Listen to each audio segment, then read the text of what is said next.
by die tafel staan en lees stoel, stil soos die foto teen die muur. Ons dra jou stories in sagte stemme, jou lag bly hang in elke uur. Maar die trane is net vir 'n tydjie, want die dood kry nie die laaste sê. Jesus het die graf kom oopbreek, hy maak alles weer net een dag, ek weet. Die leesstoel is net vir 'n tydjie, dit word 'n teken van hoop in die nag, want Jesus het die dood oorwin vir ewig. Hy bring ons weer by mekaar op daardie dag. Die leesstoel fluister van lewe,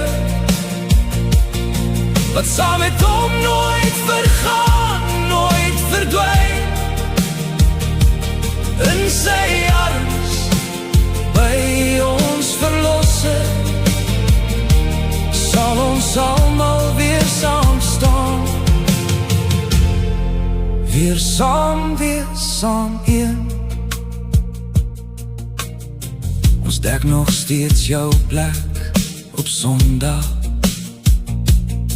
sit jou beker neer, soos altyd vroeër.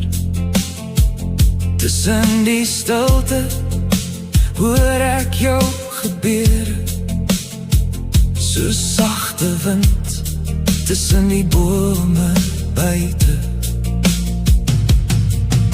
En diep in my hart voel ek seker,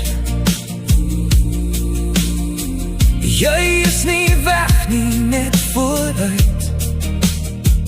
Want saam met Jesus, ons getroue herder, word elke wond eendag heel, eendag gesluit. Daardie stoel sal nooit vir altyd leeg bly nie. Jy is reeds thuis, jy is veilig by hom. Sonder pyn, sonder swaar, net vrede, vir altyd vry, vir altyd jong. Die leesstoel is net vir 'n tydjie, dit word 'n teken van hoop in die nag, want Jesus het die dood oorwin vir ewig. Hy bring ons weer by mekaar op daardie dag. Die leesstoel fluister van lewe, wat saam met hom nooit vergaan, nooit verdwyn. In die hemel, by ons verlosser, sal ons almal weer saam staan, vir altyd saam.